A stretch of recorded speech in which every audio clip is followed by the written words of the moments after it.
You're listening to the Recovered Life Show, the show that helps people in recovery live their best recovered lives. And here is your host, Damon Frank.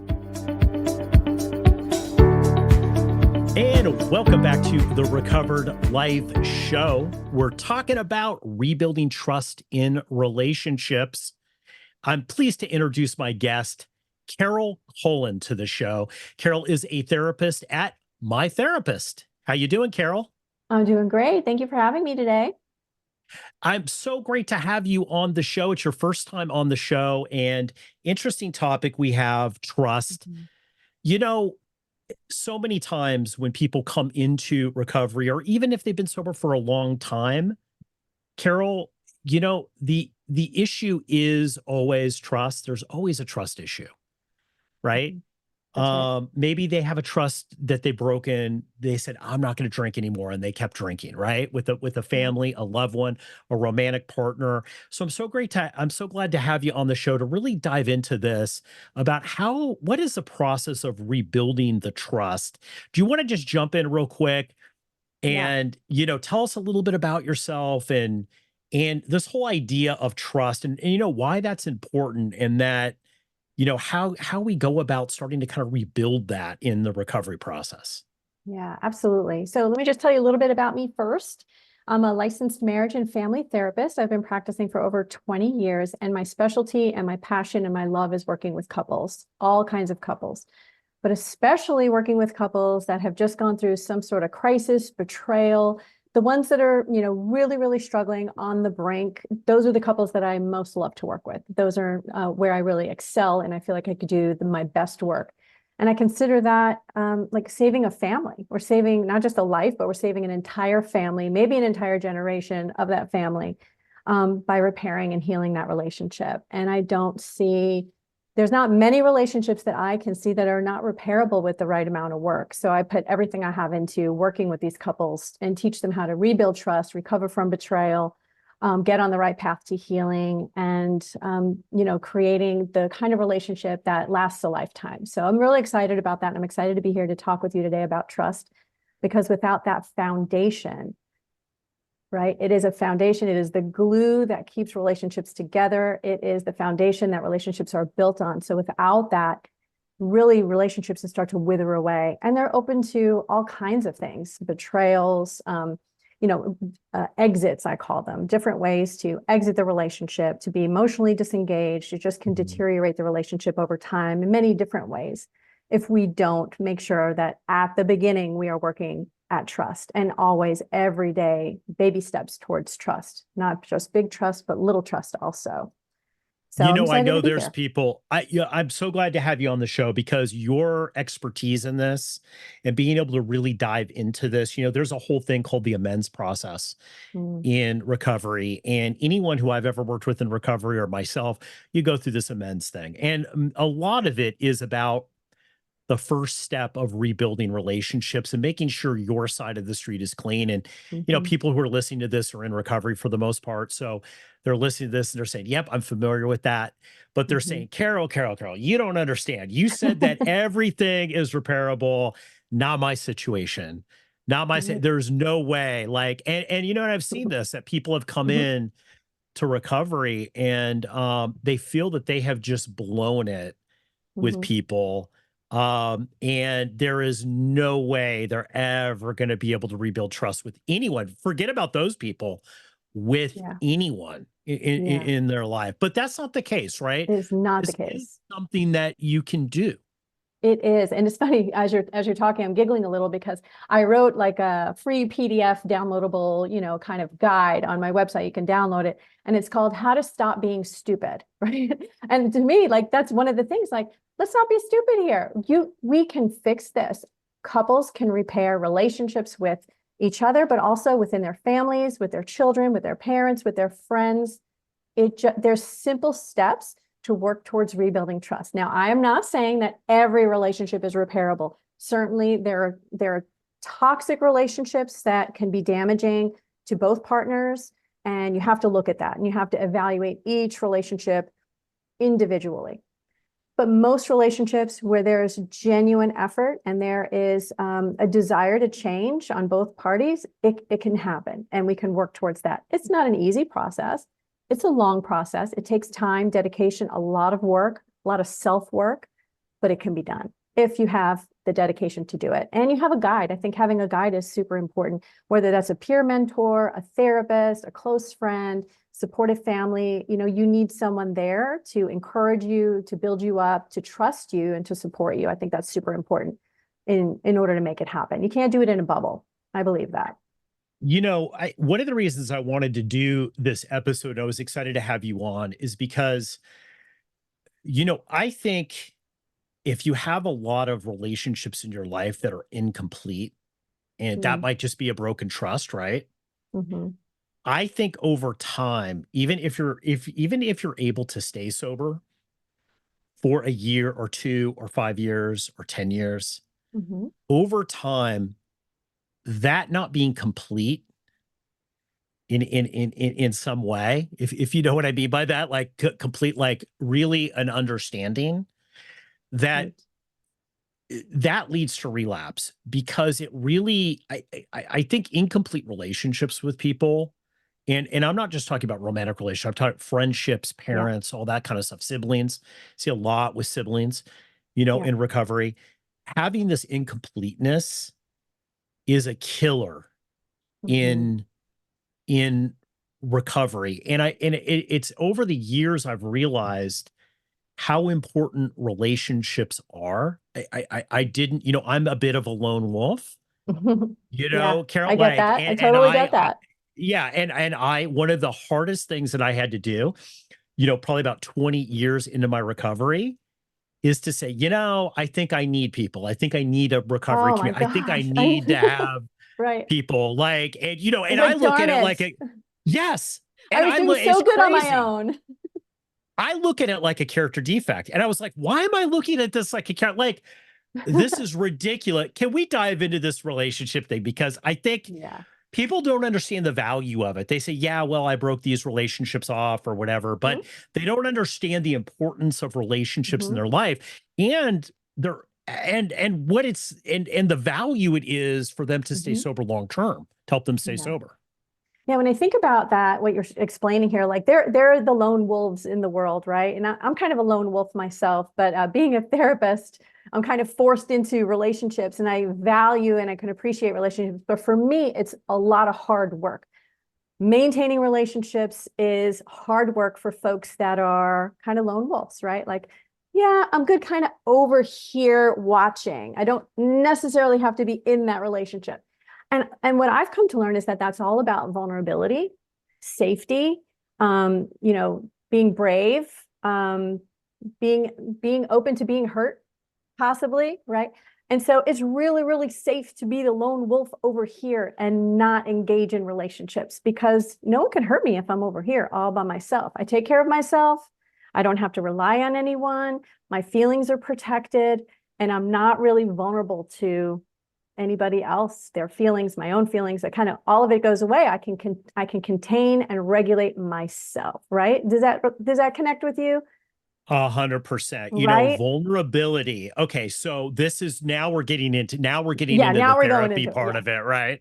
So like let's get real here. The vulnerability with relationships is the scary part, right? Because, Yes. well, what is going to happen If if I open I up, be yeah, if I open up, what's going to happen? I know, right? It's really scary to think, like, even on a very, very small level, just sharing a small thing like, I need you, right? Like, I really just need you right now. Can you just really just be here for me, whatever that means for you, right? That's a really vulnerable thing to say. And almost my stomach kind of butterflies a little bit, even as I say it. You know, I'm like, oh gosh, that is such a vulnerable thing to say, because what if they say no? What if they reject you? What if they say you're not worthy, right? You're not worthy of my time, of my, attention, of my love. You're not worthy of it. You're not good enough. You're not trustworthy, right? You've made mistakes. You're defective. You're broken. There's something wrong with you. Gosh, all that, like, it just comes up, right? And it's scary to put yourself out there and really be vulnerable and ask for what you need, or open and honest with your feelings, especially if you've done wrong, right? Especially if you know I've done wrong, I've hurt people, I've betrayed people, especially if you've done those things, then it comes up even more for you. The fear of rejection. Yes. And it's interesting. Like I'm just starting to kind of see now, and I'm in my 50s, just to, to clarify for anybody out there who's new listening to the show. But I'm realizing, like, I've always known that relationships, and I've always had relationships with people that I understand it's like the important thing. But now I'm starting to kind of see, well, it's important in a different way Mhm. than I thought of it. It is much more of an internal game. And like, I'm a lone wolf, like what you described is like, I sometimes like being part of it, Mhm. but I don't necessarily, I either want to be the leader of it or I just want to be way on. I want to be able to leave. That's Right. control. That's Yeah. control, right? I'm in control of my feelings. If I'm leading this conversation, if I'm leading this discussion, then I know where it's going to go and I'm not going to let it steer in a direction that will make me vulnerable, right? And if I just stay out of it completely, then I'm safe too. It's all about safety, emotional safety, and control because there's so much at risk. There's the sense of self that's at risk, right? There's so much. I think we all walk around, all of us, with negative thoughts about ourselves. We're not good enough. We're too much. We need too much. We don't need enough. We don't know how to communicate. We don't know how to express ourselves. I mean, there's so many negative messages that we have in our head all the time. And we're always looking for validation in our world from other people that that message is correct. And those are the messages we're looking for. And they're very, very subtle. And I see your eyes get big right there. You're like, oh my gosh, she's right. I can Mhm. see it, right? Like Yeah. Oh, absolutely. we're looking in our world, in our relationships for validation that we're not good enough. And that's sad. It's so sad to go through life and always just want to validate that negativity, that little voice that's in your head telling you you're not good enough. When I work with couples, I what I first do is get them to share those negative thoughts. And that's vulnerable in itself to be able to share with someone, your partner, maybe the person that you think already thinks these things, to open up to them and say, I just feel like I'm not good enough for you. I feel like I'm never going to meet your needs. I feel like no matter how hard I try, I can't get it right. And why would you forgive me for the hurt that I've caused you? I wouldn't forgive me, right? To be able to Yeah. say that is vulnerable. And the fear is that they're going to say, you're right. That's the fear, that they're going to say, you're right. You're not good enough. You're right. This isn't going to work. You're right. You've hurt me too much. And so we just don't say it. And then we just look for that validation by someone's behavior, maybe a look that they gave us, something Mhm. they said, perceived rejection. And then we just calculate that in our mind. See, I was right. Why Yeah. should I make myself vulnerable? Look right there. That's proof. And then You we just know, continue on. it's interesting. I'm thinking back to this experience that I had, and I thought about this last week. This pops in my mind all the time when I think about trust. Mm-hmm. We're talking about trust. Yeah. I had a service commitment uh, several years ago, about like 8 years ago. I decided that I was going to go to a couple 12-step meetings that Mm-hmm. were horrible, that were absolutely really bad. And I'd had some time. So I said, I'm going to go. I'm just going to sit there and be of service because these people don't have a lot of people who are coming into this particular meeting. And it was like in a halfway house in a not so great location. And Mm-hmm. I would go every Sunday when it was really hot in Los Angeles, and I would sit there. And so I got over a couple months, I got to know these guys. And this one guy was like crying. It was a Mm-hmm. men's group meeting. This guy was crying. He was holding up these keys and he was like saying, I am house sitting for somebody. I'm going to be a house sitter.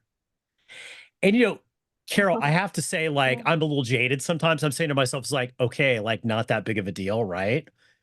That was a big And deal then for he him. goes on to share that, he'd lived under a bridge for 15, 20 years. He'd ripped everybody off in the world and he'd been sober for 2 years. Mm-hmm. He would now had a job that they trusted him. And the employer gave him the keys and said, we want you to watch everything that we have, our business, our house, and everything. Wow. And this guy was so moved by it. It was such a big Yeah. deal. And I think back to that a lot because I think a lot of times we don't appreciate the trust that people have in us. Yeah. I know I have not always appreciated that. I think it's a human condition. We don't appreciate it, but about how really important it is. And that once that trust is gone, Yeah. it's a very, it is difficult sometimes to be able to get that back. Yeah, you don't realize how important it is until you lose it. Yeah. And when you lose that trust, all of a sudden, just everything around you just crumbles and falls apart. And it's hard to function. When you have someone that trusts you and supports you, and you have this mutual respect for one another in a relationship, this deep connection where you can truly be yourself, all of it, right? The ugly parts and the amazing parts. And this person still says, I choose you. You're the one I want. I want to be with you. And I know everything there is to know about you, all the goods and all the ugly and all the things. And know that this could go wrong one day. Know we're going to make mistakes. And I still choose you again and again. Wow. Like it's so powerful, because then you go out into the world with this confidence and this resilience and this belief that you can be trusted, that you are a good person, that you are worthy. Like it just fills you up when you can do that in a relationship. Then you go out into the world. What are some of the things, Carol, that break trust in relationships? I mean, there's some obvious ones in romantic relationships, right? What are some of the ones, what are some of the things that break trust in relationships? I think it could be lots of different things. It could be, we break trust with our partner in many different ways, very, very small ways over time. And then there are like the big ways, right? It's like the big ways might be relapsing, or, disclosing that there's been drugs or alcohol that the partner didn't know about. Infidelity is a big betrayal, a big hurt. There's also, financial betrayal, where maybe one partner has spent money that the other partner's not aware of and gotten them into some trouble. So like there's these big crisis type of betrayals. And then there are smaller, mistrusts, lies, white lies. We all tell an untruth every once in a while. We all keep information from our partner on occasion. We try not to do that, but we're human beings. We make mistakes. And so I think of trust as a ladder, and we start at the very bottom with no trust. And then the first step is to, basic things, small things, being consistent and, being honest, sharing our feelings, not withholding what we think, but being open and honest and transparent with our partner. And can we build on that trust? And there are steps to that. But in the beginning of relationships, if we're not honest about little things, simple things like, what kind of movies do we like to watch? What kind of food do we like to eat? What kind of values do we have? If we're just telling our partner what we think they want to hear in an effort to avoid conflict or for them to accept us or like us, we're still not being honest with them or ourselves. And later on, that's going to build over time, and they're not going to trust us with the big things. What's interesting? Yeah, absolutely. Yeah. And I think you said that in a very, very clear way, and it's very easy to understand. And one of the things I think is complicated with romantic relationships, especially in recovery with trust, is many people will come into recovery, the recovery process, because something has broken. They've reached a place where they've reached bottom. Primarily, if there is like a husband, a wife, boyfriend, or girlfriend that has involved a significant other, they've helped them they've basically given an ultimatum, right? We've had a lot of interventionists on. We have interventionists on almost every month, to talk about that process. And the complicated thing I find is that many people, Carol, like I've never met an alcoholic that doesn't have a really great codependent with them. So the codependent is as addicted to changing the alcoholic as the alcoholic is to drinking, right? So it's a very weird dynamic. And a lot of the times the trust also on the other side with the person that's in recovery has been broken as well, because the person's not being honest about why they're addicted to helping. They don't have good boundaries, right? So there's not these good. Can we talk about this whole boundary situation? Because I think this is what leads to most of the unhappiness. Yeah, I think you're right. It's not just, trust is not broken in one direction. I find when couples come to me and there's been a betrayal of trust for whatever reason, when I dig a little deeper, the betrayer typically also has problems trusting their partner, which contributed to this problem in the first place.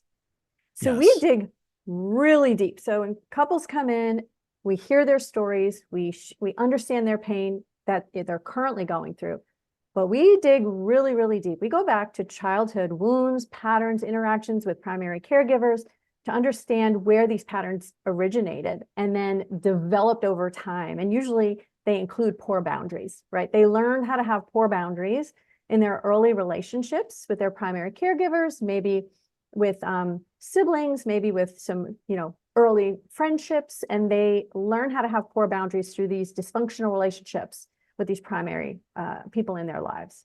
And they just continue to have those poor boundaries over and over and over again in their relationships. It's interesting because if you've been sober for any period of time, you'll be at a party and, a friend will come up and say, "Hey, I need to talk with you about Bob. Bob's drinking a lot and, and, do you think he's an alcoholic? Do you think, what, Oh boy. and you always have it's just like, just listen to get, if people are listening to this and they're saying, well, that's never happened to me. Wait, it'll happen. You stay sober for any period of time. You become the go-to person with your non-sober friends, right? Of the gauge, and I can relate being a marriage therapist. Try yes, going to a right? party.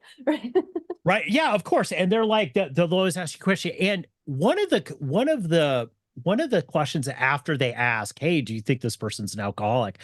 Which I really can't answer, right? Like, yeah, I can't. Right. How do I answer that? But I can say, well, these are the things that you look out for. They'll always say next, "Hey, how come how come this is the fifth alcoholic that I've dated?" Right? Like, you know what I mean? Oh And my gosh. Yes. and I'm like, maybe it's you. Right. Common denominator, buddy. Let's look at the Maybe the common problem denominator. isn't, yeah, maybe it's Yes. you. And I Yes. think, and the reason why I'm saying this is that I've seen in working, especially with men in the recovery process, I've seen a lot of people come on and they will take on, maybe they have done something bad, right? A betrayal, financially, whatever. Yeah. Maybe they rip somebody off. Like, there's all different levels, right? Of this trust. Yes. But then they put everything on them. Well, then this was my responsibility too, and this was my fault. And I'm like, no, no, no, no, no, no, no. Like, Right. not all that. Yes, you did what you did. That was not good. You need to make amends for that and make that right. But you're But not the responsible rest, for everything. you're not responsible for everything in the world. You're putting way too much on yourself. Do you think, and I'm going to ask you a question now. Do you think that that is why sometimes people don't succeed at sobriety? Is because they take on too much responsibility? They're responsible for their family. They're responsible for their friends. They want to change everything. They're kind of on this, drive to like correct all of these dysfunctions because now it's like their eyes are open and they see it, right? They didn't see it before. Now they see it because they're doing the work and it's everywhere, right? Dysfunction is everywhere. And being a therapist, you see it everywhere. But you can't take it all on. I would actually say yes, but with a little caveat. Mm-hmm. I think it's the people who stay sober that suffer with it in silence. It's not that necessarily Ah, you're going out, because one of the things that I realized that's is that interesting. I was codependent, that I was taking on, that I had, this wasn't until very later on in my recovery Mm-hmm. where I had successful businesses and I found myself doing way too much in business partnerships. Mm-hmm. And then realizing Mm-hmm. that in some of the friendships that I had expectations. I would then overperform, and then I would be resentful about it, right? And not till Yes. later on I figured out, it's like, wait, hold on for 1 second. Like, this is a Yeah. me problem. This isn't a you Where did you problem. learn that? Where did you learn Well, how to do that? Who taught you that? suffering, right? Like, you suffer, but I Right. think therapy was a big one for me. There was a Yeah. big, Carol, there's a big push now for mental health and recovery. In the 90s, there wasn't, no one had these conversations when I came in I Mm-mm. came in There's a lot 93. of shame. No one, yes. And what made it worse is people would make these amends to people, and they would hear, you're a narcissist. Yes. I could not see that. realizing the other person not really kind of understanding. Correct. They did dump it on you again. Yes, correct. And I think part of what's changed, roll with me for a little bit, with the Mhm, relationship thing that I've seen in recovery is if somebody asks me, if somebody that I'm working with asks me, even with accountability, saying, look, I have these amends to make. mhm. Sometimes I will say, you know what? I don't think you should make that amends in a traditional way. Because I think, quite honestly, you're going to re-victimize the person.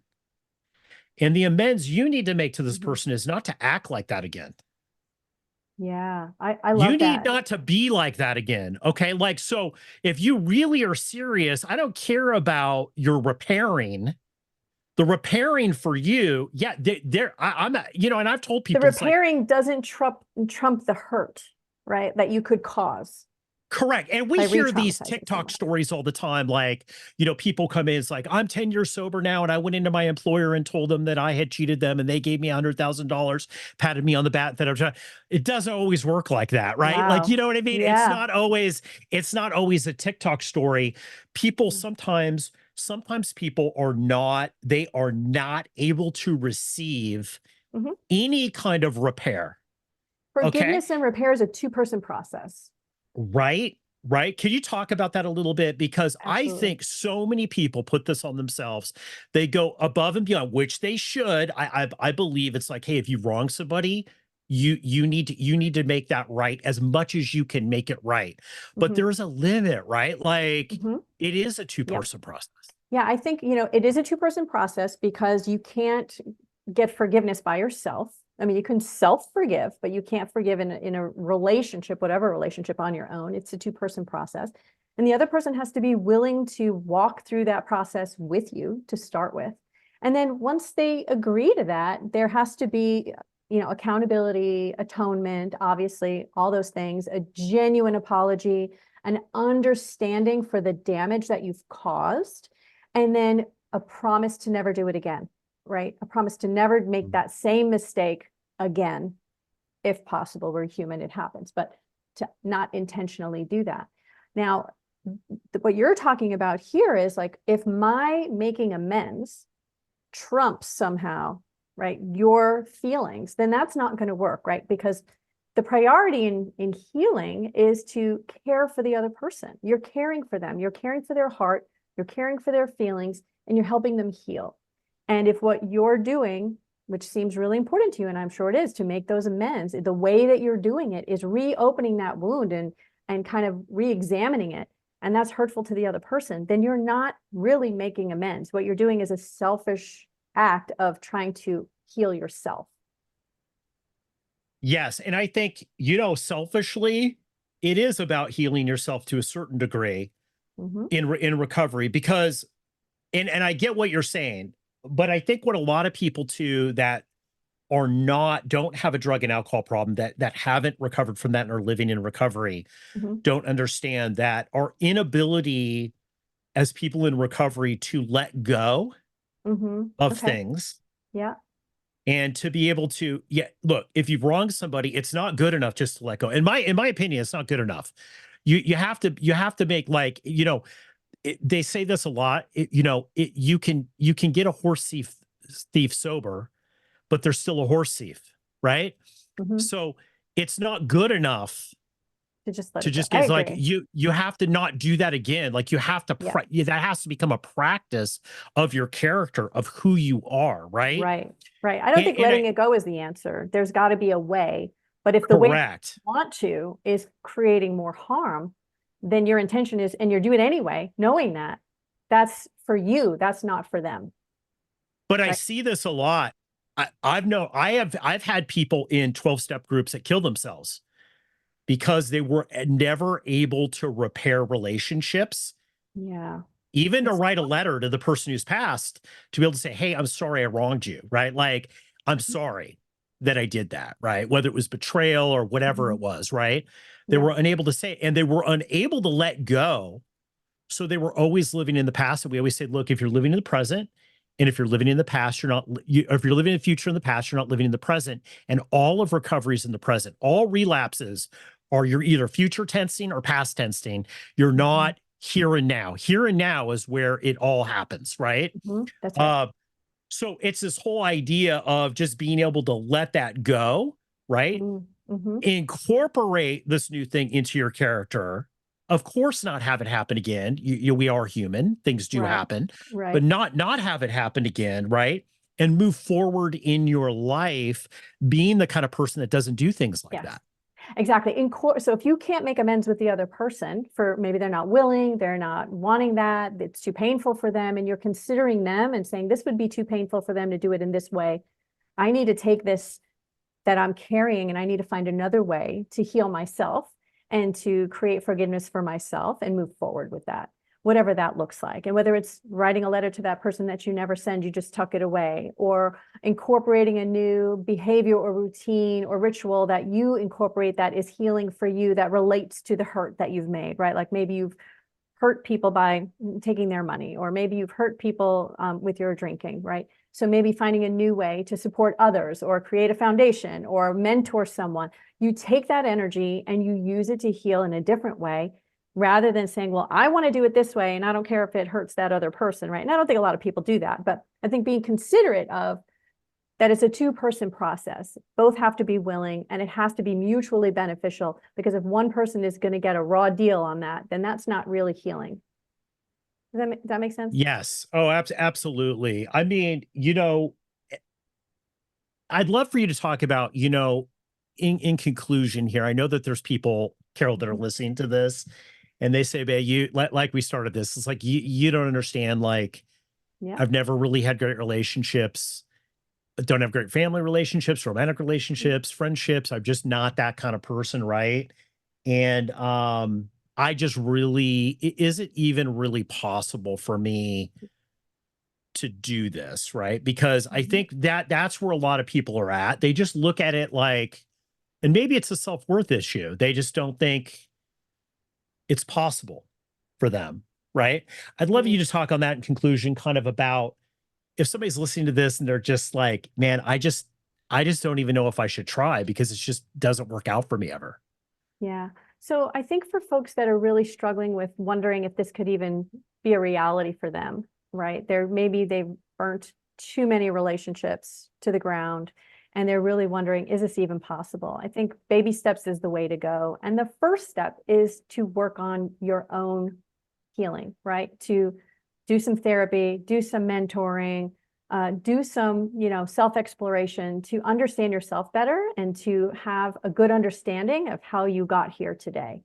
Because once you have a better understanding of yourself and some effective communication tools that we can all learn to use, and we all have to learn to use, because most of us did not come from homes where we were taught really effective communication, then we can start to reach out with, I would say, the person that would be the easiest person to reconnect with, and start with baby steps. And there's a couple things that, the steps that are required in order to rebuild trust is being honest with yourself and being honest in your communication with others, always telling the truth, don't lie, don't avoid conflict, be honest. That's the first thing, right? Always using I statements, talk about yourself and how you feel.